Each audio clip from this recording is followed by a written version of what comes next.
Hello friends, good morning to all of you. बहुत दिनों के बाद मैं वीडियो लेके आया हूँ, लगभग अप्रॉक्स 9 महीने बाद। और मजबूरी थी मेरे साथ, जिसके कारण मैं वीडियो नहीं बना रहा था। कोरोना काल के बाद मैंने कोई वीडियो नहीं बनाया। और अब जो मैं वीडियो लेके आया हूँ, आज का जो वीडियो है बहुत इंपॉर्टेंट होने वाला है। और यह वीडियो भारत में आधुनिक राष्ट्रवाद का प्रारंभ, मूल रूप से इसमें हम 1830 से लेके 1885 के बीच में जो महत्वपूर्ण घटना घटी थी, जो राष्ट्रवाद के उदय में बहुत महत्वपूर्ण भूमिका निभाई थी, उसको मैंने कवर किया है। और इस वीडियो के माध्यम से आप आसानी से जो आने वाले एग्जाम है, अभी जो बिहार दरोगा का एग्जाम होने वाला है, उसके बाद सीडीपीओ का एग्जाम होने वाला है, उसके बाद जो 67वीं बीपीएससी के प्री का एग्जाम होने वाला है, उनके लिए यह वीडियो काफ़ी मददगार साबित होने वाला है। चलिए हम वीडियो की शुरुआत करते हैं। सबसे पहले मैं बताता हूं राष्ट्रवाद के उदय के प्रमुख कारण क्या थे। राष्ट्रवाद के उदय के प्रमुख कारण ये थे कि जो भारत में उस समय जो ब्रिटिश का शासन चल रहा था, और वो ब्रिटिश भारतीयों के प्रति अत्याचार कर रहे थे। उनकी जो बहुत सारी नीतियां थी, जिससे भारतीय लोग असंतुष्ट थे, और उसके कारण धीरे धीरे भारत में राष्ट्रवाद पनपना शुरू हो गया था।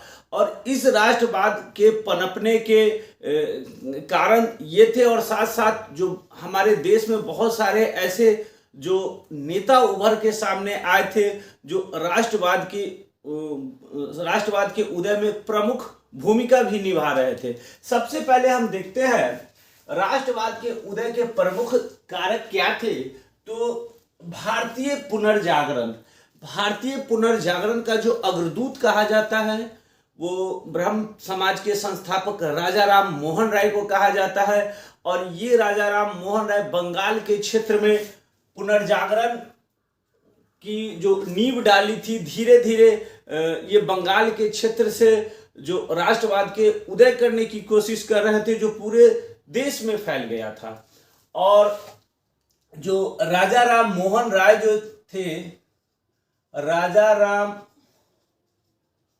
मोहन राय,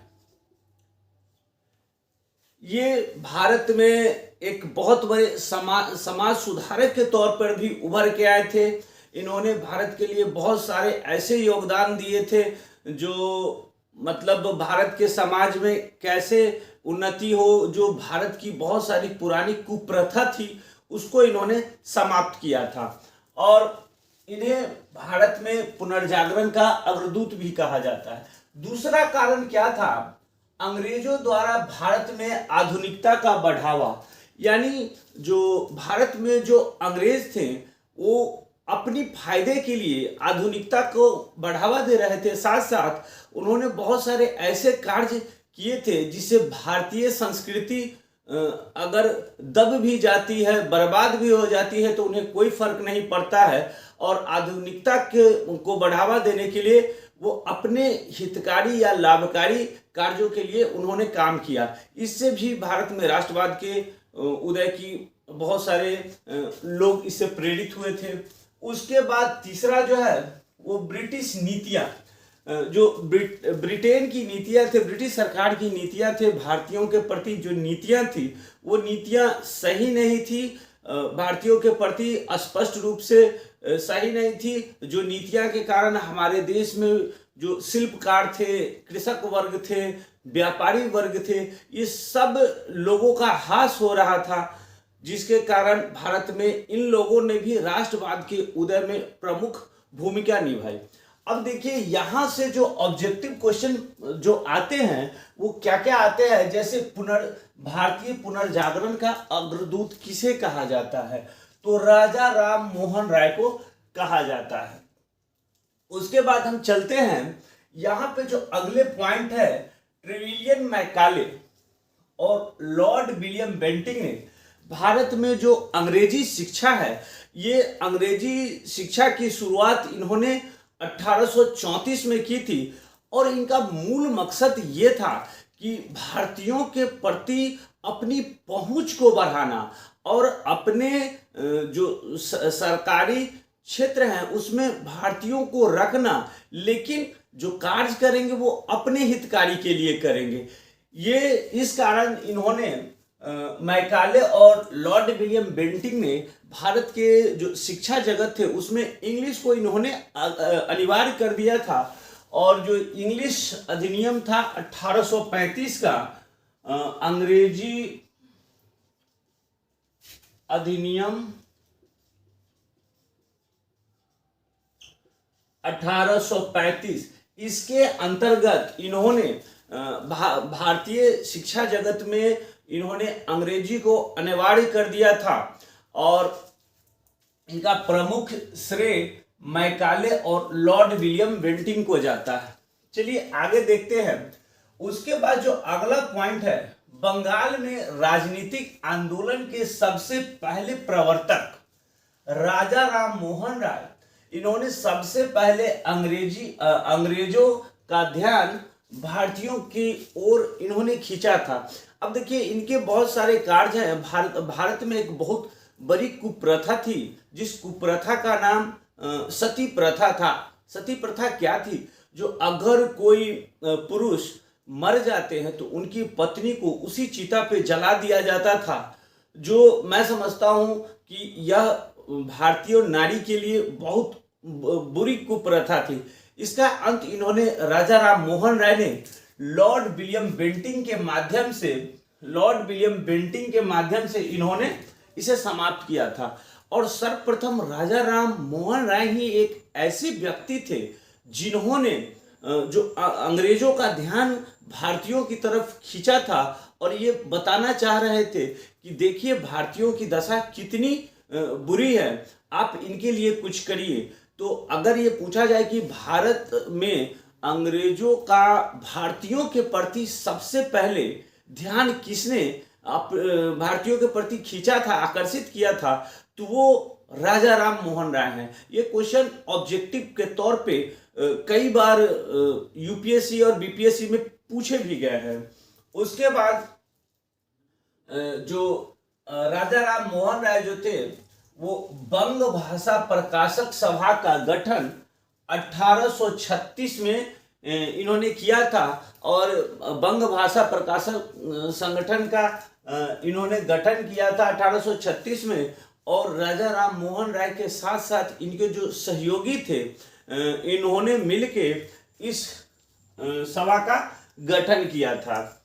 उसके बाद 1866 में क्या होता है, 1866 में दादा भाई नौरोजी लंदन जाते हैं और लंदन में इन्होंने ईस्ट इंडिया एसोसिएशन की स्थापना की।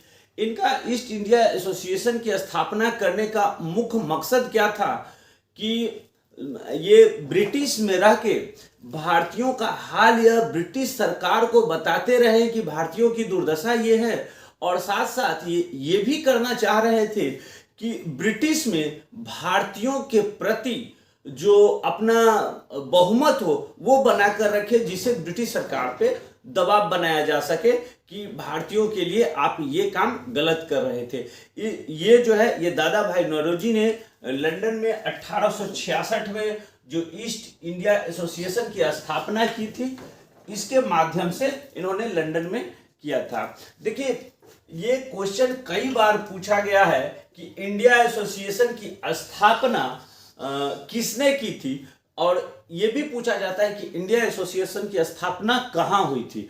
तो इंडिया एसोसिएशन की स्थापना दादा भाई नौरोजी ने 1866 में लंदन में की थी।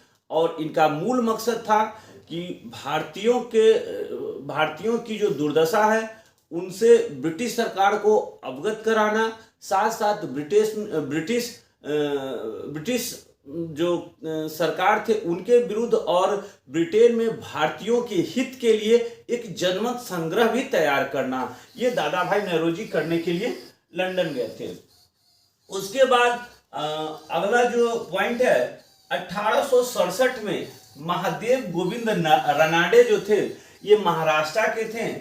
महादेव गोविंद रनाडे ने पूना सार्वजनिक सभा, देखिए यहाँ पे याद रखने का ये चीज है कि पूना सार्वजनिक सभा की स्थापना किसने की थी? तो पूना सार्वजनिक सभा की स्थापना महादेव गोविंद रानडे ने की थी और इन्होंने 1867 ईस्वी में पूना सार्वजनिक सभा की स्थापना की थी। इससे क्वेश्चन ये भी निकल के आ सकता है कि पूना सार्वजनिक सभा जो है वो किस लिए इसकी स्थापना की गई थी। तो ये एक तरह से ब्रिटिश सरकार, जो भारत में जो ब्रिटिश सरकार थे उनसे और जो भारतीय लोग हैं, इन दोनों की मध्यस्थता के लिए एक दूसरे पक्ष का बात कैसे रखे, तो इसके लिए इन्होंने पूना सार्वजनिक सभा की स्थापना की थी।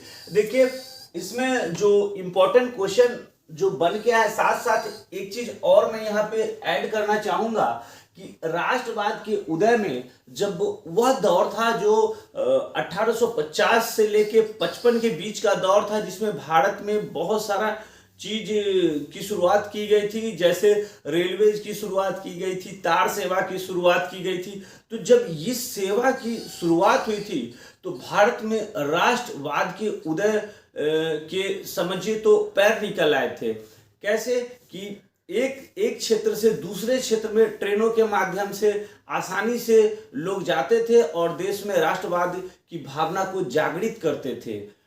उसके साथ साथ जो तार की व्यवस्था थी उसके माध्यम से भी एक क्षेत्र से दूसरे क्षेत्र में अपनी ये खबर को पहुंचाते थे। चलिए आगे चलते हैं। यहाँ पे एक बहुत इंपॉर्टेंट क्वेश्चन है कि शिशिर कुमार घोष ने इंडियन लीग की स्थापना 1875 में की थी। कब किए थे? इंडियन लीग की स्थापना 1875 में शिशिर कुमार घोष ने किया था, लेकिन यह ज्यादा दिन तक नहीं चल सका और ये अगले साल ही इसके जगह पे दूसरा चीज स्थान ले लिया था। इंडियन नेशनल एसोसिएशन की जो स्थापना की गई थी 1876 में सुरेंद्र नाथ बनर्जी एवं आनंद मोहन बोस के द्वारा जो किया गया था, इंडियन नेशनल एसोसिएशन की स्थापना वो शिशिर कुमार घोष के जो द्वारा किए गए थे इंडियन लीग की स्थापना, उनका इन्होंने स्थान ले लिया था। देखिए यहाँ पे एक चीज और ध्यान में रखने की क्या बात है कि यह कई बार पूछा गया है कि इंडियन नेशनल एसोसिएशन की स्थापना किसके द्वारा की गई थी, और यहाँ पे ऑप्शन में क्या करेगा कि सुरेंद्र नाथ बनर्जी का नाम न देके आनंद मोहन बोस का नाम दे देगा। तो आप उस कंडीशन में आप इसे टिक लगा सकते हैं। और अधिकतर लोगों को दिमाग में ये होता है कि इंडियन नेशनल एसोसिएशन की स्थापना सुरेंद्र नाथ बनर्जी के द्वारा किया गया है, जिसे ऑप्शन से गायब कर दिया जाएगा। तो आप इसे याद रखेंगे, आनंद मोहन बोस ने इंडियन नेशनल एसोसिएशन की स्थापना की थी। अब इनका जो इंडियन नेशनल एसोसिएशन की स्थापना क्यों किया गया था, तो सुरेंद्र नाथ बनर्जी और आनंद मोहन बोस ने जमींदार थे उनकी जो नीतियां थी उनके विरुद्ध, यानी जो अंग्रेज थे वो जमींदारों को बढ़ावा दे रहे थे, तो इन लोगों ने चाहा था कि जमींदारी जो प्रथा है उनके विरुद्ध इन्होंने इंडियन नेशनल एसोसिएशन की 1876 में स्थापना की थी।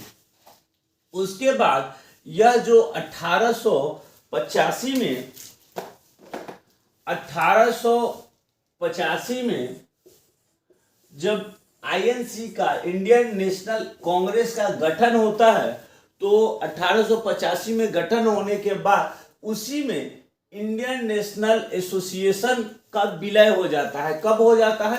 तो 1886 में, यानी 1885 में इंडियन नेशनल कांग्रेस की स्थापना के ठीक अगले वर्ष इंडियन नेशनल एसोसिएशन का विलय इंडियन नेशनल कांग्रेस में हो जाता है। और ये जो सदस्य थे सुरेंद्र नाथ बनर्जी और आनंद मोहन बोस इंडियन नेशनल कांग्रेस के सदस्य बन जाते हैं।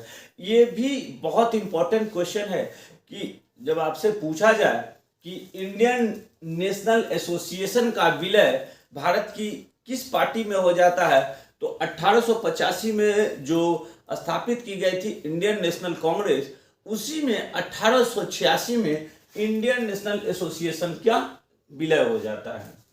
उसके बाद जो अगला इंपॉर्टेंट क्वेश्चन है, यह भी बीपीएससी में पूछा गया है कि 1884 में मद्रास महाजन सभा की स्थापना की गई थी।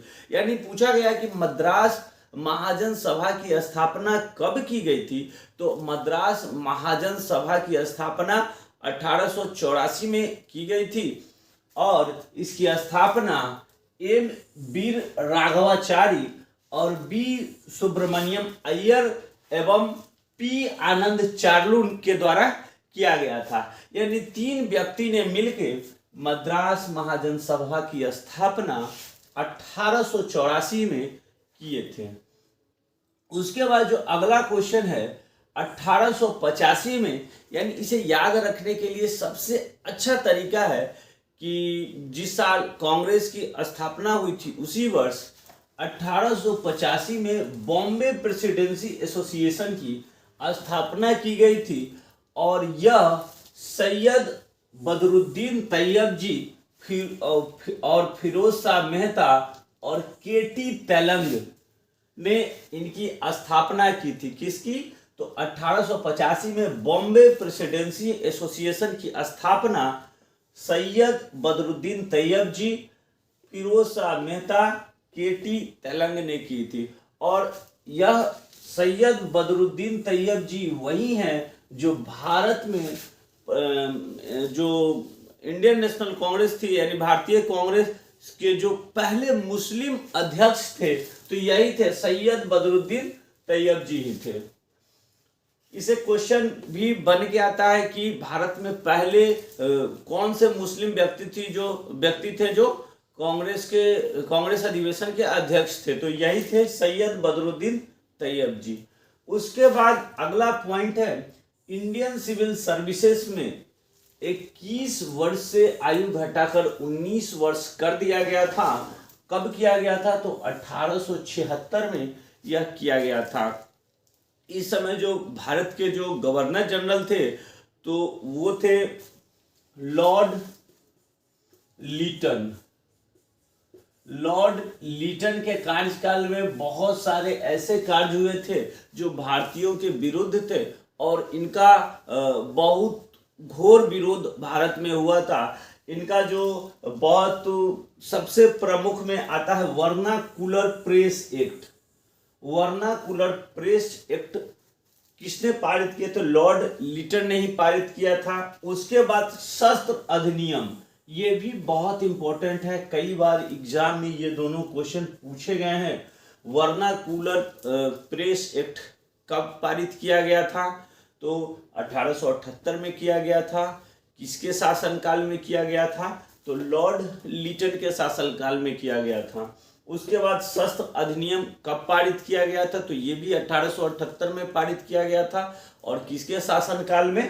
तो लॉर्ड लीटन के शासनकाल में पारित किया गया था। उसके बाद आता है इल्बर्ट बिल विवाद।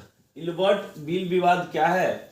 1883 में यह बिल विवाद आता है। यह इल्बर्ट बिल विवाद एक तरह से, जैसे भारत में क्या था कि जो ब्रिटिश इंडिया थी वो एक इतनी बड़ी एकत्रित तौर पे बनते जा रही थी जितना जो मौर्य के समय में भी भारत बड़ा नहीं था या अकबर के समय में भी बड़ा नहीं था, वो चीज अंग्रेजों ने की थी। यानी भारत में बहुत छोटे छोटे रजवाड़े जो थे उन सबको ब्रिटिश सरकार ने एकत्रित करना चाहा था और लगभग एकत्रित किया ही था।